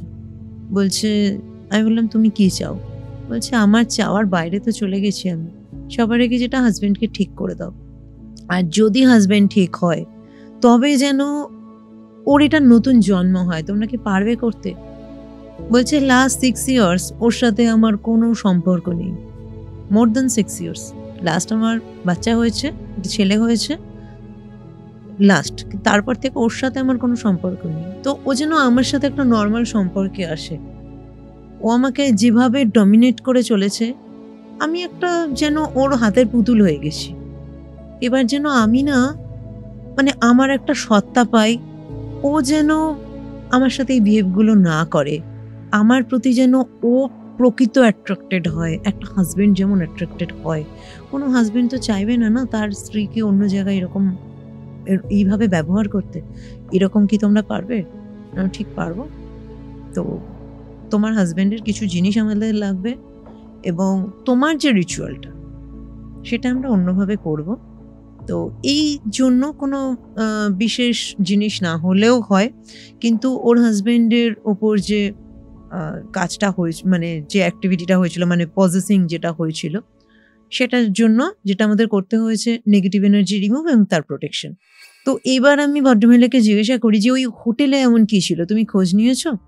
বলছে হ্যাঁ, আমি পরবর্তীকালে হোটেলে খোঁজ নিয়েছিলাম, যে ওই হোটেল থেকে যখন আমরা বেরোচ্ছি পরের দিন, হাজব্যান্ডের এরকম সিচুয়েশন হয়, সারা রাত আমাকে মারে এবং বিকেলবেলা আমরা বেরিয়ে আসি, তখন কেয়ারটেকার আমাকে বলে যে বৌদি সব কিছু ঠিক আছে তো? ওর বলাটা না আমার খুব অদ্ভুত লাগে। তো আমি উত্তর দিইনি প্রথমে, বৌদি সব কিছু ঠিক আছে তো, আপনারা চলে যাচ্ছেন কেন, সব ঠিক ছিল তো? ওই মানা করছিল সেদিনকে ওই রুমটা দেওয়ায়। বলছি কেন, কি হয়েছে বলুন তো? বলছে না না, মানে ঠিক আছেন তো? অদ্ভুত লাগে, কেন কি হয়েছে? আমি ওকে জিজ্ঞাসা করি, বলছে এখানে আমি কথা বলতে পারবো না, আমার নাম্বার রেখে দিন, আমাকে ফোন করবেন, বলে হাতে একটা কাগজ দিয়েও বেরিয়ে চলে যায়। বলছে হাজবেন্ডের এরকম সিচুয়েশন হয়, হাজবেন্ডকে নিয়ে দৌড়দৌড়ি করি, আমার আর মনে ছিল না।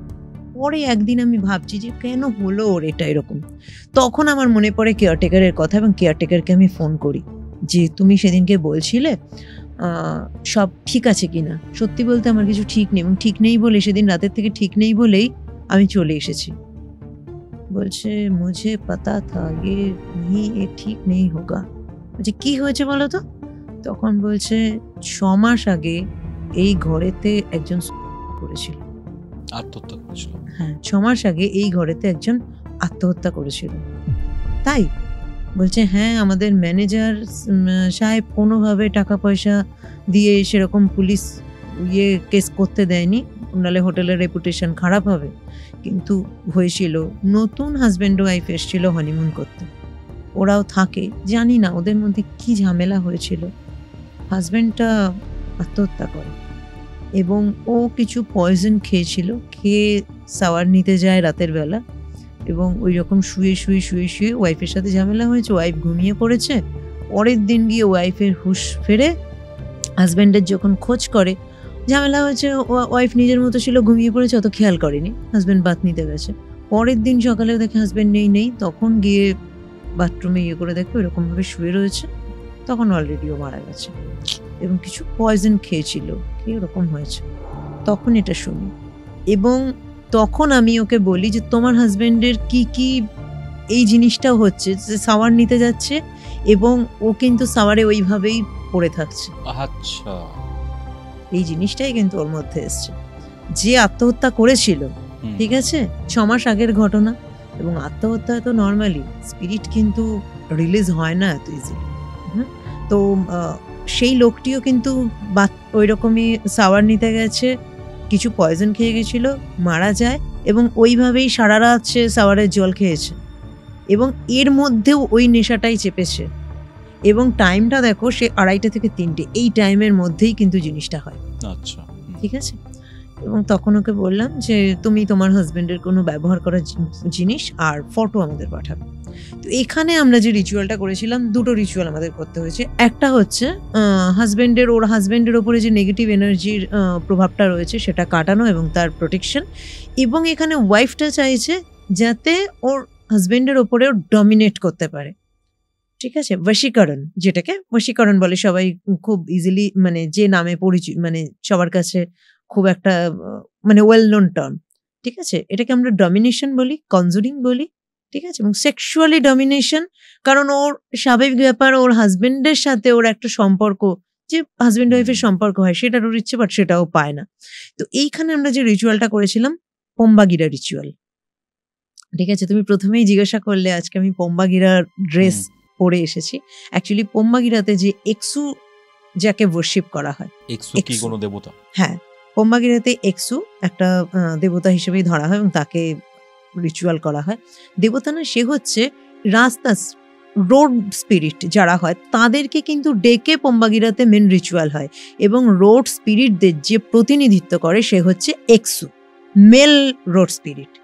সেম ফিমেল আছে, সে হচ্ছে মারিয়া পাডিলা। ঠিক আছে, যে হচ্ছে সমস্ত ফিমেল যে রোড স্পিরিট রয়েছে তাদেরকে, তাদের পম্বাগিরার একটা রূপ হচ্ছে মারিয়া পাডিলা বলতে পারো। ঠিক আছে, তো রোড স্পিরিটটা কিভাবে ডেভেলপড হয়? রোড স্পিরিট কিন্তু মানুষের দৈনন্দিন জীবনের চাহিদার সাথে কানেক্টেড। আমরা প্রতিদিনের জীবনে কি চাই? ভালো চাকরি চাই, ভালো ব্যবসা চাই, খুব ভালো কারোর সাথে সেক্সুয়াল রিলেশন পার্টনারের সাথে সবাই চায়। তারপরে আমরা প্রতিদিনে এরকম চাই কি শত্রু দমন করতে, মামলা মোকদ্দমা, এই ধরনের কোনো কেস যখনই সাধারণ জীবনে সাধারণ মানুষের সাথে তো হয়, এই ধরনের কেসে কি আমরা জিততে চাই। ঠিক আছে, কারোর ওপরে প্রভাব বিস্তার করতে চাই, ব্যবসায় উন্নতি করতে চাই। ঠিক আছে, এই ধরনের আমাদের কামনা বাসনা, যেটা যৌনতা, এই ধরনের জিনিস তো ডেলি লাইফে চাই এবং ডেলি লাইফের রোড স্পিরিটরাই কিন্তু এক্ষেত্রে রোড স্পিরিটদের কানেক্ট করে কোনো মাধ্যম থাকে এবং সেই মাধ্যমের মধ্যে রোড স্পিরিটকে ডেকে এবং তার মাধ্যমে কিন্তু সেই রোড স্পিরিটকে খুশি করে কিন্তু এই ধরনের সহায়তা তার থেকে নেওয়া হয়, যেখানে তাদের প্রতিনিধিত্ব করছে কিন্তু এক্সু এবং মারিয়া পাডিলা। এটা অ্যাকচুয়ালি হচ্ছে আফ্রো ব্রাজিলিয়ান একটা ধর্ম বলতে পারো, অ্যাকচুয়ালি এটা আফ্রিকান ধর্ম। যখন পর্তুগিজরা, ঠিক আছে, পর্তুগিজদের উপনিবেশ ছিল তোমার আটলান্টিক মহাসাগরের দ্বীপপুঞ্জে। ঠিক আছে, সেখানে বিভিন্ন দাস হিসেবে কিন্তু বাস করতো আফ্রিকানরা এবং সেই তারা যখন দাস হিসেবে কাজ করতো তারা নিজেদের ধর্ম সংস্কৃতিকে ছড়িয়ে দিতে চেয়েছিল এবং সেই সময়তেই এই যে কিম্বান্ডা এবং আর একটা ধর্ম রয়েছে যেটা উগাম্বা, ঠিক আছে, কিম্বান্ডা এবং উগান্ডা, এবং দুটো ধর্ম ছড়িয়ে যায়। যদি তুমি বলো উগান্ডা হচ্ছে হোয়াইট পার্ট, কিম্বান্ডা হচ্ছে black part. Quimbanda white magic, black magic, হ্যাঁ বলতে পারো। কারণ কি, উগান্ডার সাথে যেটা রয়েছে ক্যাথলিক যে তোমার মতাদর্শ। ক্যাথলিক মতাদর্শ, খ্রিস্টনীয় বিভিন্ন যে মতাদর্শ, সেগুলোর সাথে আফ্রিকান সংস্কৃতি মিশে রয়েছে। আর এখানে যেটা খ্রিস্টীয় সংস্কৃতি থেকে বলতে পারো, এটা এখানে কিন্তু তার জায়গা নেই কিমবান্ডার, ঠিক আচ্ছা। আছে? ব্ল্যাক পার্ট যেটা সেখানে নেই, এখানে টোটালটাই আফ্রিকান উপাদান, টোটালটাই আফ্রিকান রয়েছে এখানে। এবং এই যে ফিমেল যে স্পিরিটদের এখানে ডাকা হয়, এবং সেটা কিন্তু বলতে পারো অনৈতিক কার্যের সাথে যারা যুক্ত, মানে পূর্বে যারা যৌনকর্মী ছিল তাদের স্পিরিটকে ডাকা হয়, এবং তারা কিন্তু প্রচণ্ড যৌনতা, প্রতীক এবং কামনা বাসনা এই ধরনের জিনিস কিন্তু তারা দিয়ে থাকে। এখানে এই কাজটা আমরা কেন করি? কারণ ওই ওয়াইফও কিন্তু সেই রকম একটা চাহিদা, কারণ ওর হাজবেন্ডের একটা বিকৃত কাম কিন্তু রয়েছে যেটার মাধ্যমে ও ইনকাম করছে, সেইটা ওভার করে ওকে কিন্তু হাজবেন্ডের ওপর ডমিনেশন করতে হবে। তার মানে এখানে কি, ওর চাহিদাটাকে আরো বাড়াতে হবে, ঠিক আছে? তো এই জন্য এখানে এই রিচুয়ালটা আমরা করে থাকি। এখানে দুটো রিচুয়াল হয়। প্রথম রিচুয়ালের কথা আগে বলি, যেখানে ওর হাজবেন্ডের থেকে নেগেটিভ স্পিরিট রিমুভাল হয়। এখানে আমরা একটা কালো কাপড়ের ওপরে চক দিয়ে পেন্টাগ্রাম ড্র করি। পেন্টাগ্রামের 5 দিকে 5টা অ্যাঙ্গেলে 5টা ব্ল্যাক ক্যান্ডেল থাকে, এবং যে ট্রায়াঙ্গেল শেপগুলো থাকে পেন্টাগ্রামে, প্রত্যেকটা ট্রায়াঙ্গেল শেপে একই শেপের একই ডিজাইনের নাইফ রাখা হয়, ছুরি রাখা হয়, এবং ছুরির যে মুখটা মানে লোহার যে ফলাটা সেটা হচ্ছে সেন্টারের দিকে থাকে, এবং সেন্টারে থাকে একটা শিয়ালের স্কাল, শিয়ালের খুলি, ঠিক আছে? শিয়ালের খুলির মাথায় একটা ব্ল্যাক ক্যান্ডেল, ঠিক আছে, এটা থাকে। এবং আমরা স্পেল করতে শুরু করি। এবং আরও একটা জিনিস যেটা হচ্ছে, প্রত্যেকটা যে নাইফ, এই প্রত্যেকটা নাইফে 5টা নাইফে 5 রকমের জড়িবুটি দিয়ে বেঁধে, ঠিক আছে, তাতে কালো কাপড় পেঁচিয়ে দেওয়া হয়, এবং জড়িবুটির মধ্যে আতর ছড়িয়ে দেওয়া হয়। যে কোনো কাজে কিন্তু আমাদের আতরটা খুব ম্যান্ডেটরি। আর এরবার আমরা স্পেল করতে শুরু করি। একটা বিশেষ নাম্বার আছে, অতবার আমাদের কিন্তু স্পেলটা করতে হবে। স্পেলটা যখন অতবার হয়ে যায়, তখন আমরা কি করি, একটা মোরগ থাকে, মোরগকে স্যাক্রিফাইস করি, মোরগের গলাটা কেটে পুরো সার্কেল বানাই, ছুরির ওপর দিয়ে ব্লাডটাকে ঘুরি, পুরো গলাটা ধরিয়ে অ্যান্টি ক্লকওয়াইজ ধরে পুরো একটা সার্কেল বানাই, এবং তারপরে আমরা যে কালো মোমবাতিটা যেটা জ্বলছে ওই শিয়ালের মাথার খুলির ওপরে, তার উপরে ব্লাডটা ধরি, এবং ব্লাডটা কন্টিনিউ ধরলে যখন মোমবাতিটা একদম নিভে যাবে, তখন বুঝবো স্পিরিটটা রিলিজ হলো, ঠিক আছে? ব্লাড ফেললে ভাববে হয়তো যে খুব ইজিলি ব্লাড পড়ছে, নিভে যাবে, না, নেভে না, ঠিক আছে? যখন নিভে যাবে তখন জানবো ওটা রিলিজ হলো। এরপরে রিলিজ হলো, এবার তাকে প্রোটেকশন দিতে হবে।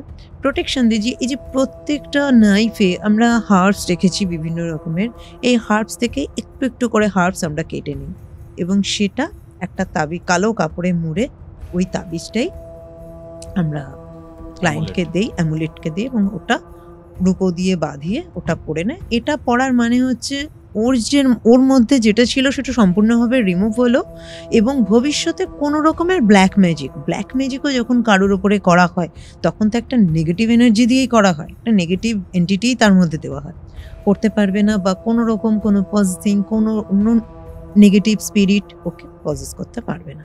আরও একটা জিনিস আমার মিস হয়েছে, সেটা হচ্ছে যে পেন্টাগ্রাম আমরা শিয়ালের যে খুলিটা রেখেছিলাম তার নিচে কিন্তু ভদ্রলোকের ফটো রেখেছিলাম।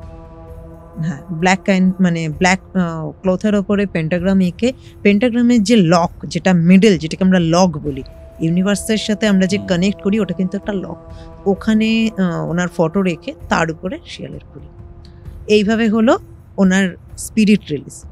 এরপরে সেকেন্ড যে কাজটা করি, যেটা হাজব্যান্ড ওয়াইফের ওনার হাজব্যান্ডকে বশীকরণের বা ডমিনেশনের রিচুয়াল বা কনজুরিং বা attraction, sexually attraction, mentally attraction, যাতে উনি যেটা পেনটা দিয়েছেন সেটা না দেন, বা আমাকে আরও একটা জিনিস বলেছিল যাতে ও রিয়ালাইজ করে, ওর যাতে আমার প্রতি ফিলিংস আসে, আমার যাতে আমার পেনটা যাতে ও ফিল করে। তো এখানে আমরা যেটা করি, বিশেষ ধরনের একটা তেল দেই, যেটাকে আমরা বলি কিমবান্ডা তেল, কিমবান্ডা অয়েল। হ্যাঁ, এবার এই কিমবান্ডা অয়েলটা কি করে বানাতে হয়, ঠিক আছে, এর একটা বিশেষ ধরনের রিচুয়াল আছে যেখানে ওয়ার্শিপ করি আমরা। এখানে পম্বাগিরা যে অর্ধনগ্ন মূর্তি হয়, হয়তো দেখবে লাল রঙের, ঠিক আছে, অর্ধনগ্ন মূর্তি হয়, এই মূর্তির উপরেই পুজো হয়। এবং এই মূর্তিকে প্রথমে যেটা করতে হয়, মদ দিয়ে স্নান করাতে হয়।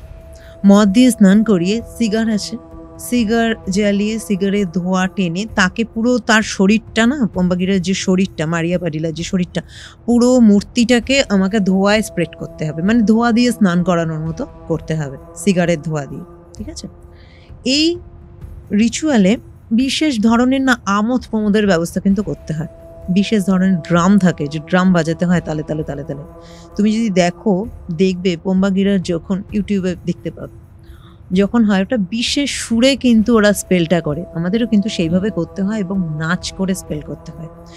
যতক্ষণ পর্যন্ত আমরা ক্লান্ত হয়ে না যাব, ততক্ষণ কিন্তু আমাদের নাচ করতে হবে। এবং পায়ে ঘুঙুর থাকে, পায়ে যখন নাচ করে না, তার একটা প্রসেস থাকে। এবং ঘুঙুরের বাড়ি, গোড়ালিটা এমনভাবে ফেলবে না, ঘুঙুরের বাড়িটা বেশ ঘুঙুরের আওয়াজ হতে হতে যাবে প্রতিবারই, হালকা না, বেশ ভারী রকমের আওয়াজ।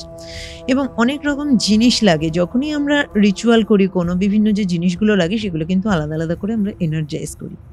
এক্ষেত্রে মদ তো লাগে, এবং আরও একটি লাগে পাঠা লাগে, পাঠার স্যাক্রিফাইস হয় কিন্তু এখানে। এবং এক্ষেত্রে বিভিন্ন রকমের আগাছা লাগে, যেটা তুমি বলবে একদম নর্মাল আগাছা, হয়তো আমি নাম বলতে পারবো না, ভীষণ কমন, হয়তো বাইরে বেরিয়ে তুমি দেখতে পাবে। এই রকম আগাছা লাগে এই রিচুয়ালের পার্ট।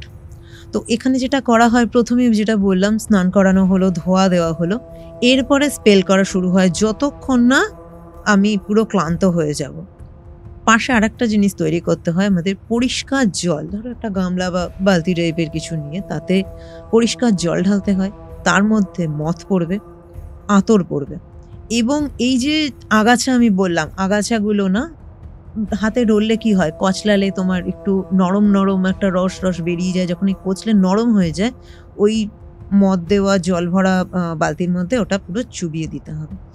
এবং নাচতে নাচতে নাচতে নাচতে যখন পুরো ক্লান্ত হয়ে যাব, ঠিক আছে, তখন হাঁটু মুড়ে বসবো। তো হাঁটু মুড়ে বসে ওই যে বালতিটা রয়েছে ওর মধ্যে দুটো হাতকে পিছন দিকে মুড়ে ক্রস করে ওই বালতিটা রয়েছে, বালতির মধ্যে ইন্টেনশনটা বলতে হয়, ঠিক আছে। বালতি যে আমি যেটা চাইছি, আমি যে ক্লায়েন্টের জন্য যেটা চাইছি, সেখানে অ্যাকচুয়ালি আমার ভাষায় বললে হবে না, সেখানে ওই ল্যাঙ্গুয়েজেই বলতে হবে, পর্তুগিজ ল্যাঙ্গুয়েজে। কিন্তু মাঝখানে যে নামটা থাকে, নামের যে জায়গা, সেখানে আমাকে ক্লায়েন্টের নাম বলতে হবে, বলে ওটা বলতে হবে, মানে প্রচণ্ড জোরে ইন্টেনশনে ওই মুখ গুজে বালতির মধ্যে আমাকে ওই জলের মধ্যে বলতে হবে, যাতে আমি যে বলছি তার ভাইব্রেশনটা জলে যায়, ঠিক আছে, ওই জল মেশানো, মদ মেশানো ওই ঘোলাটার মধ্যে। এরপরে ওটা বলার পরে পাঠা থাকে, পাঠার গলা কাটতে হবে, পাঠার গলা কেটে ওই রক্তটা ওর মধ্যে দিতে হবে, এবং মাথাটা তুলে আমাদের নিজের মাথার উপরে রাখতে হবে, এবং ওই রক্তটা দিয়ে কিন্তু পুরো স্নান করতে হবে আমাদেরকে। কি বলছো? এবং জিভ বের করে ওই ব্লাডটা নিতে হয়, জিভেও নিতে হয়, মানে উপরে ধরবে যে না, ওপর থেকে ব্লাডটা পড়ছে, এবং জিভ বার করে সেটা আমাদের নিতে হবে পুরো গায়ে, ওটা পুরো স্নান করার মতোই। এরপরে যেটা করতে হয়, ওই বালতিতে যে ঘোলাটার মধ্যে যে ব্লাডটা দিলাম, বাঁ হাত দিয়ে অ্যান্টি ক্লকওয়াইজ ঘুরিয়ে ঘুরিয়ে আবারও কিন্তু আমাকে ইন্টেনশনটা বলতে হবে। এবং পুরো রিচুয়ালটা ততক্ষণ হবে যতক্ষণ তোমার মোমবাতিগুলো কিন্তু জ্বলবে। প্রথমে যে আমরা ক্যান্ডেল ধরাবো, যতক্ষণ রিচুয়াল হবে ক্যান্ডেলগুলো ধরতে হবে, এবং ক্যান্ডেল নিভে গেল মানে রিচুয়াল আমার কমপ্লিট, ঠিক আছে। যখন রিচুয়াল কমপ্লিট হলো, মানে ক্যান্ডেল নিভে গেল, তারপর একটা ছোট্ট কাজ থাকে। এবং এই যে রিচুয়ালগুলো বললাম না, অনেকগুলো স্টেপে স্টেপে, তুমি নিজেও দেখলে অনেকগুলো ছোটো ছোটো ছোটো ছোটো স্টেপে কাজ হয়, এবং পুরো রিচুয়ালটা চলাকালীন কিন্তু আমার ক্যান্ডেল জ্বলতে হবে, এমনই ক্যান্ডেল আমার ধরাতে হয়। একটা স্টেপ বাদ গেল বা ভুল হলো মানে পুরোটাই শেষ, পুরোটাই গেল না, হবে না, ক্যান্ডেল মাঝখানে নিভবে না। ক্যান্ডেল একটা ক্যান্ডেলও ধরো জ্বলছে, তখনও আমাকে কিন্তু ওই নেচে ইয়ে করে যেতে হবে সেই বুঝে, ঠিক আছে। অ্যান্টি ক্লকওয়াইজ ওটা ঘোরানো হলো, ঘুরিয়ে লাস্ট টাইম আমরা ইন্টেনশনটা দিলাম।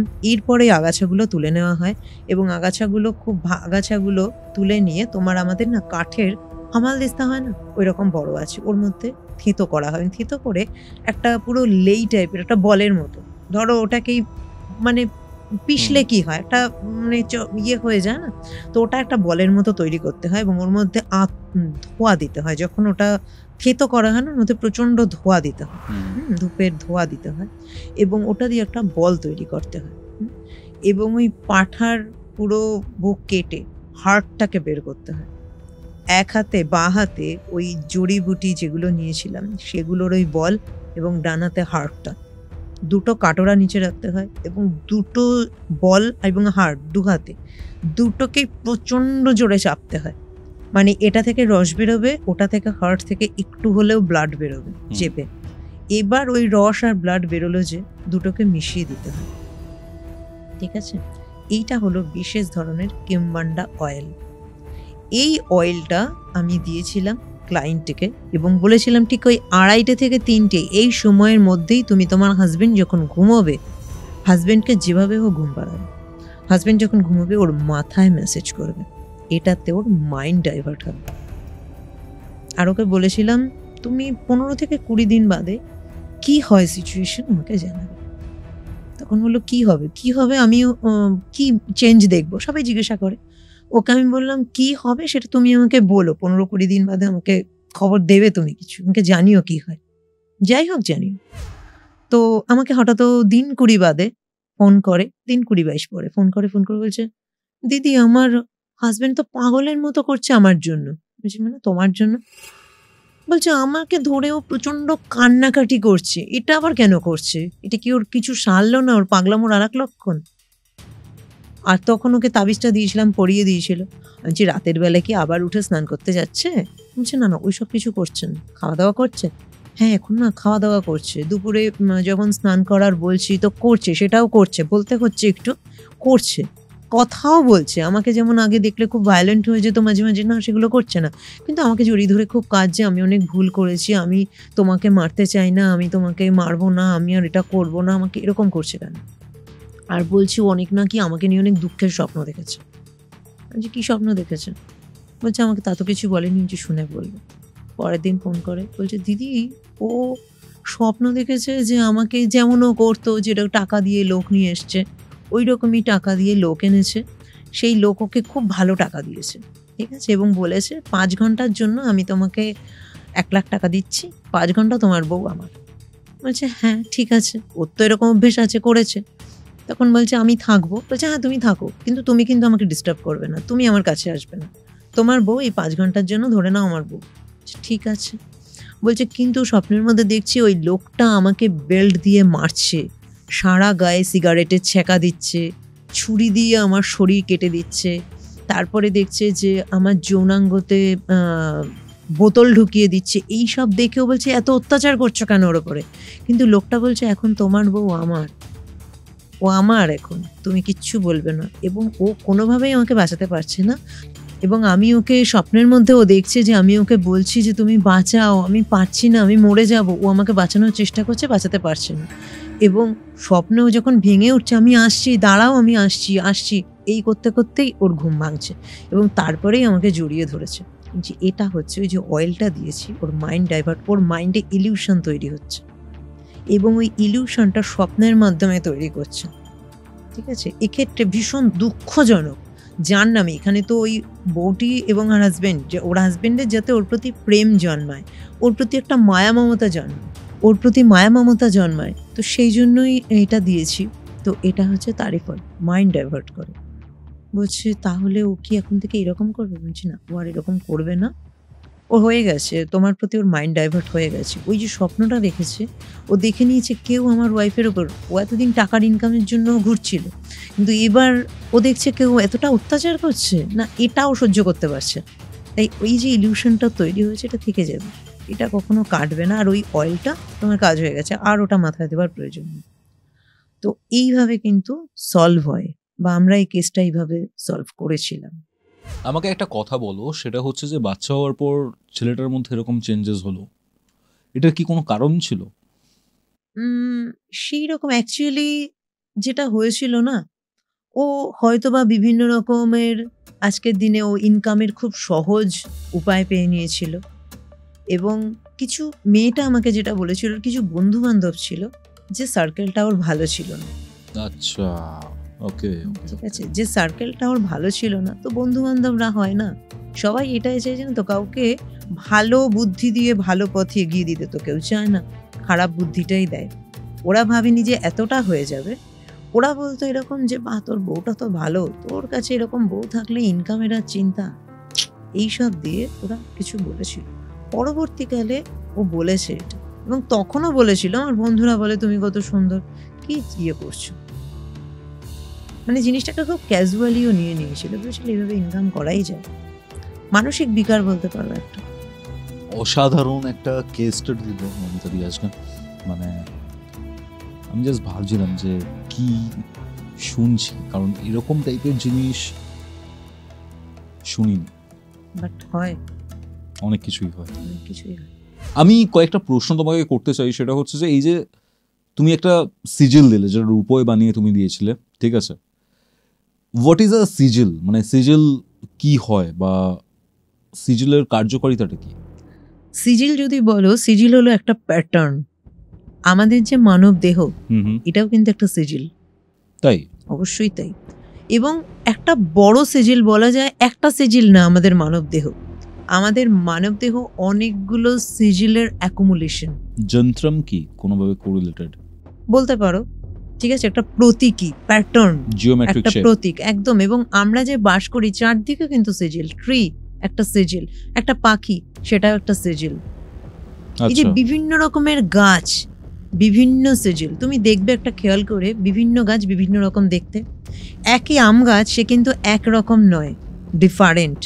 প্রত্যেকটা গাছের ডাল একটা কিন্তু প্যাটার্ন ক্রিয়েট করে, সেই যে প্যাটার্ন ওটা কিন্তু তার নিজস্ব সিজিল।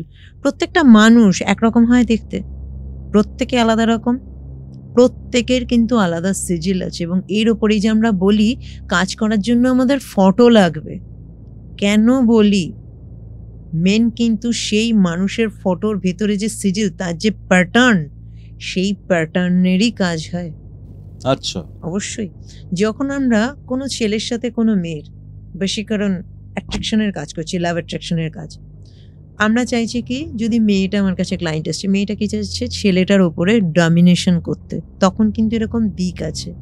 মেয়েটার মানে আমাদের যে সিজিল, সিজিলের বাঁ দিকে থাকবে মেয়েটার ছবি, ডান দিকে থাকবে ছেলেটা, ঠিক আছে। আবার মেয়ে এরকম ভাবে কিন্তু দুটো কাজ হচ্ছে, যে এ একে ডমিনেট করবে, এ এর ডমিনেশন একসেপ্ট করবে, নেবে। মেয়েটা যদি ডমিনেট করতে যায়, ওই সিজিলের ওপরে থাকছে মেয়েটা, নিচে থাকছে ছেলেটা, এবং তার উপরেও আলাদা কাজ হচ্ছে, সাইডে বা ওপর নিচে, ঠিক আছে। এই যে আমাদের দেহ বললাম যে অনেকগুলো সিজিলের অ্যাকুমুলেশন, সমাহার বলা যায়। আমাদের চোখ একটা সিজিল, তার কিন্তু আলাদা ফাংশন আছে, একরকম দেখতে, কান আলাদা রকম দেখতে, তার ফাংশন। এবং আমরা যখন চোখ, কান, আমাদের লিভার, আমাদের হাত, আমাদের হাড়, প্রত্যেকটা জিনিসের কিন্তু আলাদা আলাদা ডক্টর আছে হিলিং করার। অকাল্ট সায়েন্সকে যেমন হিলিং বলে, মেডিকেল প্রফেশনকেও হিলিং বলে, এখানে কিন্তু একটা মিল আছে অকাল্ট সায়েন্সের সাথে মেডিকেল সায়েন্স। প্রত্যেকেই কিন্তু সিজিল দিয়েই ট্রিটমেন্ট করে, সিজিলেরই ট্রিটমেন্ট করে। এই যে আমাদের চোখ একরকম আকৃতি, চোখের একজন ডক্টর, কানের একজন, নাকের একজন, ঠিক আছে, গলার একজন, তুমি নিচে যাবে হার্টের একজন, পেটের যাও একজন, পেটের মধ্যেও আবার ভাগ আছে, বিভিন্ন জিনিস। তো এইগুলোই সিজিল। সিজিল মানে কি, প্যাটার্ন, যার ওপরে কাজ হয়। এবং এই সিজিল বিভিন্ন রকম রয়েছে, মানি পারপাস, লাভ পারপাস। কাছে থাকছে হাজব্যান্ড ওয়াইফ, তাদের বশীকরণের সিজিল একরকম, দূরে গার্লফ্রেন্ড বয়ফ্রেন্ড আছে, তার সিজিল একরকম। আচ্ছা, একদম। লাভ বশীকরণ হচ্ছে যে আমি রিলেশনশিপটাকে ঠিক করতে চাইছি, তার জন্য একরকম সিজিল। আবার কেউ চাইছে আমি রিলেশনশিপকে শুধু ঠিক নয়, আমি চাইছি ও যাতে আমাকে বিয়ের প্রপোজাল দেয়, তার জন্য সিজিল একরকম। সেক্সুয়ালি কেউ কাউকে ডমিনেট করতে চাইছে, তার সিজিল একরকম। ক্যারিয়ার প্রোগ্রেস, সে জব করে, তার সিজিল একরকম। কেউ বিজনেস করে, তার সিজিল একরকম। বিজনেসে তার কম্পিটিটরের ওপর সে ডমিনেট করতে চাইছে, তার সিজিল আছে একরকম। শত্রু চারদিকে হয়, শত্রু বিনাশ আমি করব, শত্রুকে দমন করব, বিনাশ না দমন করব, শত্রুকে ডমিনেট করব, তার সিজিল একরকম। সমস্ত রকমের সিজিল, আমাদের আশেপাশে সমস্ত কিছু যে রয়েছে সব তো সিজিল, সব প্যাটার্ন। এবং আমরা যখন কোনো সিজিলে কাজ করি, যে কোনো ধরো আমরা যাকেই রিপ্রেজেন্ট করি, যে আমরা লুসিফারকে রিপ্রেজেন্ট করছি, লর্ড লুসিফারকে, লর্ড স্যাটার্নকে, আমাদের কুইন লিলিথকে, এবং তাদের সিজিলের ওপরেই কাজ হয়। বা বিভিন্ন যে ডেমনিক, যখন আমরা কিছু স্পেল করি ডেমনকে, কোনো ডেমনকে আমরা কল করি, তখন কিন্তু তার সিজিলে কাজ হচ্ছে।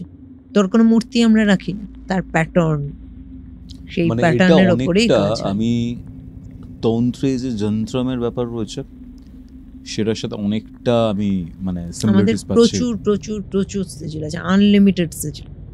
তো প্রত্যেকটা জিনিসের সিজিল আছে। বললাম না আমি তোমাকে, একই গাছ, ধরো এক আম গাছ, হুম, বিভিন্ন সিজিল। একটা আমের বিভিন্ন প্রজাতি আছে, বিভিন্ন রকম গাছ, প্রত্যেকটা আলাদা এবং সেম টাইপের। ধরো আম গাছ, হুম, হুম। তারও দেখবে দুটোই হয়তো ল্যাংড়া প্রজাতির আম, তারও দেখবে যে দুটো গাছের প্যাটার্ন আলাদা। তুমি তার Sigil- ডালগুলোকে যদি আলাদা আলাদা করে ড্র করো না, দেখবে প্যাটার্ন আলাদা। মানে তাই সিজিলের সিজিল মধ্যেই এনার্জিটা অন্তর্নিহিত অবশ্যই থাকে। অবশ্যই অবশ্যই অবশ্যই সিজিলের মধ্যেই সব এনার্জিকে আনা হয়, এনে কাজ করা হয়।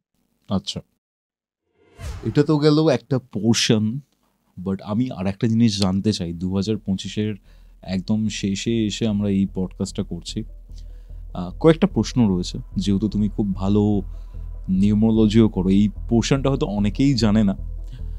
বাই দ্য ওয়ে, মৌমিতাদির চ্যানেল রয়েছে মৌমিতা গাঙ্গুলি, আমি লিঙ্ক দিয়ে দেবো, আপনারা ডেফিনেটলি চেক আউট করতে পারেন। সেখানেও অনেক অকাল্ট নিয়ে ভিডিও আসে একদম মৌমিতাদির, নিউমোরোলজি নিয়ে অনেক আছে, এবং সামনের দিনে তো কেস স্টাডিও ওখানেও আসবে। নিশ্চয়ই, এবং সেটা আপনারা ফলো করতে পারেন। আমি একটু নিউমোলজিক্যাল অ্যাসপেক্টে যেতে চাই। সেটা হচ্ছে যে 2026 আসছে, ইয়ারটা কেমন এবং কোন মূলাঙ্কের কি হতে পারে সেটা একটু জানতে চাই। 2026 একদম ইন জেনারেল বলবো, 2026-এর যে ইয়ার নাম্বার 1 মানে কি শুরু। ইন জেনারেল বলবো এই বছর অনেক ভালো কিছু শুরু হবে। পাস্টে যা হয়ে গেছে ভুলে যাও, পাস্ট ইজ পাস্ট, নতুনভাবে এগিয়ে চলো। এবং এই বছর ডিসিশন মেকিংটা খুব ভালো করে করবে। এমন কিছু জন হতে পারে যাদের কাছে হয়তো কোনো সুযোগ আসছে, অপরচুনিটি আসছে, বাট তারা ভাবছে না এটা করব না, এটা করব না, এর থেকে আরো বেটার কিছু। আমি বলবো না, যে অপরচুনিটি আসছে তুমি সেটাকে অ্যাকসেপ্ট করো। প্ল্যানিং এতদিন যা করেছো, এইবার সেগুলো অ্যাক্টিভেট করার টাইম, এক্সিকিউট করতে হবে। প্ল্যানিং করেছো, এক্সিকিউট করতে হবে। এবার দেখো, এটা ইন জেনারেল বলছি, বাট এখানে কি হয়, driver number to driver number আলাদা হয়। পার্সোনালি আর 8 যাদের, তাদের জন্য কিন্তু আবার বলবো একেবারে না। ড্রাইভার নাম্বার যাদের 8, সরি ভুল বললাম, ড্রাইভার নাম্বার যাদের 8, যাদের 17, 26, 8-এ জন্ম, 8, 17, 26-এ যাদের জন্ম, তাদের জন্য বলবো কিন্তু 2026টা একটু থেমে, 2026 একটু থেমে পার্সোনালি জেনে নাও যে পার্সোনালি তোমার পার্সোনালি আর কেমন যাচ্ছে। এটা তো পার্সন টু পার্সোনাল একটা আলাদা পার্সোনালি আর হয়, তোমার কেমন যাচ্ছে। যদি সেটা ভালো আছে দেন গো, আদারওয়াইজ তোমরা একটু থেমে যাও। কারণ ইয়ার 2026 কিন্তু যেটা আসছে 1 ইয়ার আসছে, 1-এর ইয়ার, বছর, রবির বছর, সানের বছর। তো সেখানে স্যাটার্ন কন্ডাক্টেড যে 8 ড্রাইভার যারা রয়েছে তাদের জন্য এতে একটু প্রবলেম হবে। আদারওয়াইজ সকলের জন্য বলবো ওভারঅল খুব ভালো। নতুন কিছু শুরুর জন্য ভালো, একটা new beginning, new business, new job, যাদের বিয়ে হয়নি তাদের বিয়ে হওয়া, নতুন কিছু দেখবে এবার সবাই। সবথেকে বেস্ট কাদের জন্য যাবে? সবথেকে বেস্ট যদি বলো পার্সোনালি যাদের 1 আছে, মানে সরি ড্রাইভার নাম্বার যাদের 1 আছে, ড্রাইভার নাম্বার যাদের 1 তাদের জন্য ভীষণ ভালো। আরও তাদের যদি পার্সোনাল নাম্বারও 1, 5 আর 6-এর মধ্যে হয় দেন ভেরি ওয়েল অ্যান্ড গুড, খুব ভালো যায়। 2-এর জন্য ভালো রয়েছে, 3-এর জন্য ভালো আছে, 4-এর জন্য ডিপেন্ড করছে, 5-এর জন্য খুব ভালো আছে। ঠিক আছে, যদি তার পার্সোনাল ইয়ার অন্য কিছু হয় সেক্ষেত্রেও ভালো যাবে, কারণ ইয়ার ওয়াইজ একটা এফেক্ট তো তার আসবেই। ঠিক আছে, এরপরে 6-এর জন্য ভালো ভালো, 7-এর জন্য ঠিক আছে, অকাল্ট ওয়াইজ তারা খুব ভালো কিছু করতে পারবে। এবার দেখো, এই যে নতুন শুরু বললাম, এখানেও কিন্তু ড্রাইভার টু ড্রাইভার ডিপেন্ড করছে সে কি বিষয়ে শুরু করবে। যেমন driver number 3 and driver number 7, এদের জন্য বলবো তোমরা এডুকেশন পারপাস যদি কিছু শুরু করতে চাও, বা অকাল্ট রিলেটেড যদি কিছু শুরু করতে চাও, রিলিজিয়ন রিলেটেড কিছু শুরু করতে চাও, রিসার্চ ওরিয়েন্টেড কিছু শুরু করতে চাও, দেন ভেরি গুড টাইম, শুরু করো।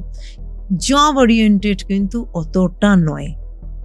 ঠিক আছে, জব ওরিয়েন্টেড যদি বলবো 1 এর জন্য খুব ভালো, 5 এর জন্য ভীষণ ভালো, 6 এর জন্য ভীষণ ভালো, 2 এর জন্য ভীষণ ভালো, এর জন্য ভালো। ঠিক আছে, ওভারঅল অ্যাসপেক্টে ডিপেন্ড করে। 9 এর জন্য খুব ভালো। 9 ড্রাইভার নাম্বার যাদের, তাদের এই বছর 2026 ওভারঅল ইয়ার ওয়াইজ ভীষণ ভালো অ্যাসপেক্ট রয়েছে। আরও তাদের যদি পার্সোনাল ইয়ার 1, 5, 6 এ যায়, ভেরি গুড টাইম। আজকে অনেকগুলো অ্যাসপেক্ট নিয়ে কথা হলো, ইভেন নিউমোলজির অ্যাসপেক্টেও আমরা কিছুটা কথা বললাম। অবশ্যই পার্সোনালি আরো জেনে নেওয়া আরো বেটার। একদম। থ্যাংক ইউ মৌমিতাদি কৌস্তবের আড্ডাতে আসার জন্য। যারা যারা আজকে এই এপিসোডটা আপনারা দেখছেন তারা প্রচুর প্রচুর শেয়ার করুন, কারণ অনেকেই আছেন যারা এরকম প্রবলেমের মধ্যে দিয়ে হয়তো যাচ্ছেন, অ্যান্ড একটা ওয়ে আউট সবারই প্রয়োজন। আশা করছি আজকের এই এপিসোডটা আপনাদের সকলের ভালো লেগেছে। সাবস্ক্রাইব করুন নতুন হলে, আমরা 1.5 লাখ সাবস্ক্রাইবার কিন্তু ক্রস করে গেছি। খুব তাড়াতাড়ি দেখা হচ্ছে কৌস্তবের আড্ডার এরকমই একটা হরর পডকাস্টে। কৌস্তবের আড্ডাতে এরকম আরও এপিসোড দেখতে শুনতে আপনার মোবাইল স্ক্রিনে আসে ডান দিকের অথবা বাদিকের বক্সে ক্লিক করুন। দেখা হচ্ছে পরের এপিসোডে।